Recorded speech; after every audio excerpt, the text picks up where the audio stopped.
I used to be a trucker and would do a lot of late night runs. I usually had my coffee to keep me going through the night, and even then it would still be tough.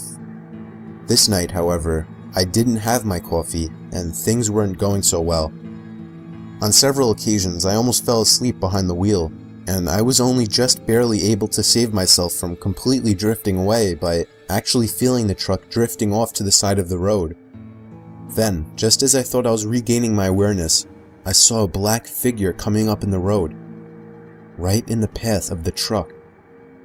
I swerved away to avoid the figure and just barely missed it. I had to come to a complete stop to try and gather my sanity back up. I looked in the left rearview mirror.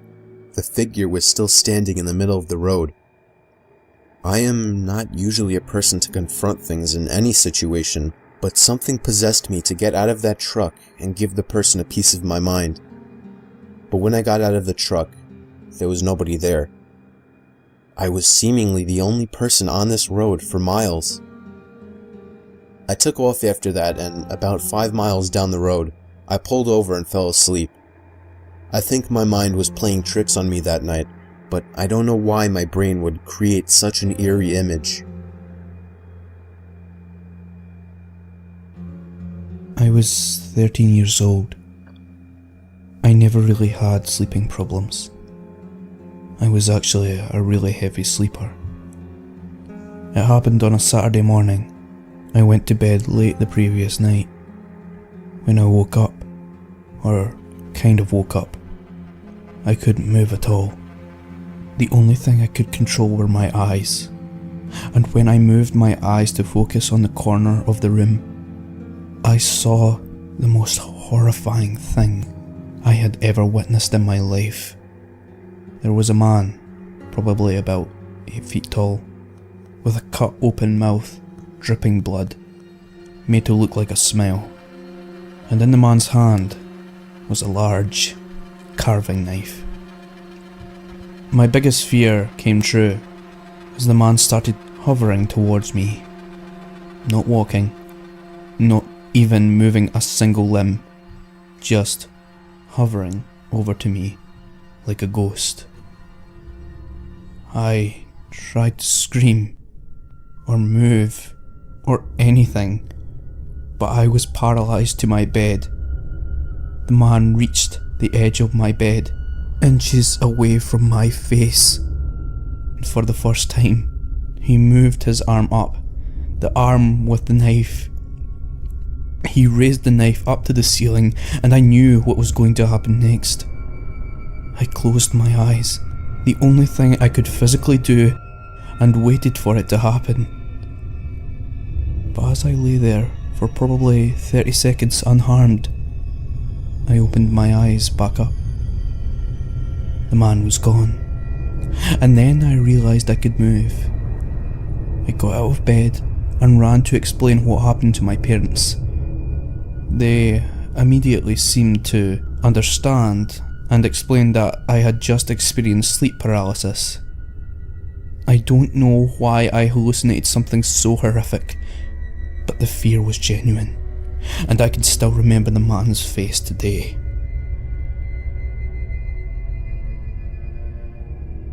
Being a single mother and having to work 2 jobs, I always have to hire a sitter to watch my 3-year-old son. I have a long drive from my second job, and on a few occasions I've almost fallen asleep behind the wheel from exhaustion. There was one night that I felt myself starting to doze off, so I tried pinching myself and shaking my head and doing anything to wake myself up. There were no lights at all on this highway, which made it even worse. And then I heard a giggling sound coming from behind me. I looked in the mirror and saw my 3-year-old looking at me in the back seat. I slammed on the brakes and looked at the back seats to find them empty. 10 seconds later, I got a phone call from the sitter telling me that he had fallen down the stairs and broke his ankle. I was fully awake after that and sped home. To this day, I still believe because of this that mothers have some kind of sixth sense when it comes to their children.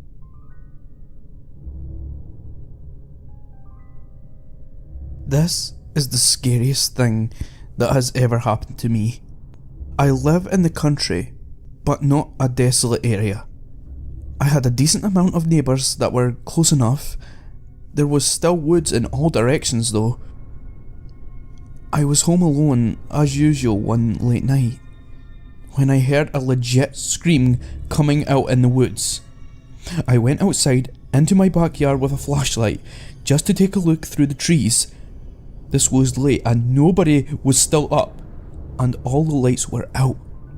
Shining the light through the trees, I froze when the light landed on a tall figure, probably twice as tall as me, and it had some kind of long trunk hanging from its face that went down to its waist, almost like an elephant. It was moving in some kind of creepy march in my direction. All that I could see from it was blackness. There was no colour to it. I walked backwards into my house and slid the door shut, still looking in the direction of the thing, but it was gone. It completely vanished from sight. I still sincerely hope what I saw and heard was just in my head. You can see some weird things when you're tired, but the thing about this story, I wasn't tired. Me and the family were on vacation to some resort in a very rural area of Pennsylvania to make the setting creepier. There weren't many young people there for me and my brothers to hang out with. It seemed like more of an adult resort. But then one day when I was walking outside of the main lodge of the resort, I for some reason looked up to a window on the second floor and saw a teenage girl looking down at me. From that distance, she looked kinda cute, so I gave her a wave, but she didn't show any sign of reaction, so I just moved on. However, later that same day, I was so bored that I was sitting on the swing set at the little playground of the resort, and that's when I saw the same girl again. She was a little ways away from me down past the playground, close to the tree line, and she was just standing there staring at me. Being a teenage guy, my hormones controlled my body, and so I got off the swing and began walking over to her. As I started getting closer to her, I realized she wasn't as cute as I thought she was. There was something about her face that just gave off a creepy vibe. I can't put my finger on it, but if I had to say, I think it would have to do with her eyes and her mouth. I'd say once I got about halfway over to her, she turned around completely and ran into the woods. And I mean she full on ran into the woods. I stopped in my tracks, completely turned off. This girl seemed like a freaky stalker. I didn't see her the rest of our stay at the resort. During the car ride home, miles and miles away from the resort, I was thinking about her. How maybe if I followed her into the woods I could have gotten laid, even though there was something off about her face. But then what I saw next made me feel like my heart dropped into my stomach. Looking down ahead, I saw the same girl standing by the tree line on the side of the highway.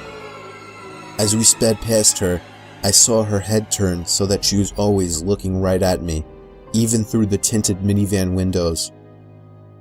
I asked my parents if they saw her, and they just responded, "Saw who?" Soon afterwards, I accepted that it was all in my head, and that the girl was never even there. I can tell you from experience that sleep paralysis is the scariest thing you can go through. I was 19 at the time, and unlike most other people, I had experienced sleep paralysis 3 times in my life. But on one horrible night, it happened a 4th time, and it was much worse than any other time, or anything in my life for that matter. I opened up my eyes just as the morning sun began to peek its light into my somewhat opened blinds, but I found myself unable to move. It's already a hellish experience enough, but what I saw only made it an emotionally scarring experience. There was a little girl standing by the wall staring me down. At least I assume she was, because her eyes were nothing but black. Anyone's neutral response would be to jerk up and scream or attack, but I couldn't do anything. The girl then started taking giant exaggerated steps stretching her legs more than humanly possible. She reached my bed and stopped, and finally she threw her hands around my throat and squeezed. And I couldn't breathe. She was choking me, and in reality, I could not breathe. I thought I was going to die, and I couldn't do anything about it. I was completely helpless. And then, just as I felt as if I were taking my final gasps, my hands jerked up and I hit myself in the face. The girl was gone, and I was fully awake. I felt like I had been underwater for a whole minute, gasping for air. I had been genuinely cut off from breathing in air. But that wasn't even the scariest part. What I find the most terrifying, and you can only understand if you've experienced something like this yourself, was watching that little girl with her hands around my throat, choking me almost to death. And just sitting there, watching and feeling it, unable to do anything.